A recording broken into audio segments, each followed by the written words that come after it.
Sumber keamanan Irak melaporkan bahwa sebanyak 5 roket canggih telah menghantam pangkalan militer Amerika Serikat yang berlokasi di kawasan timur laut Suriah pada Minggu 22 April 2024. Belum diketahui secara pasti motif dari serangan tersebut, namun serangan ini terjadi sehari setelah Perdana Menteri Irak Mohammed Shia al-Sudani kembali dari Amerika Serikat usai menggelar pertemuan dengan Presiden Joe Biden di Gedung Putih. Sementara itu, Kataib Hizbullah dari Irak mengatakan bahwa sejumlah kelompok bersenjata memutuskan untuk melanjutkan serangan terhadap pasukan Amerika Serikat di negara itu usai melihat adanya sedikit kemajuan dalam perundingan untuk mencapai keluarnya pasukan Amerika Serikat selama kunjungan Perdana Menteri Irak ke Washington.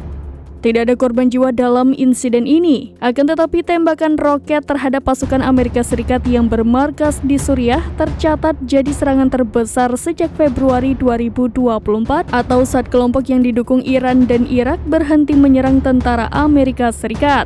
Sebelum pangkalan militer Amerika Serikat dihujani roket pada akhir pekan kemarin, sebuah ledakan besar dilaporkan mengguncang selatan Baghdad, Iran, yang menjadi lokasi penampungan pasukan militer dan paramiliter pro-Iran.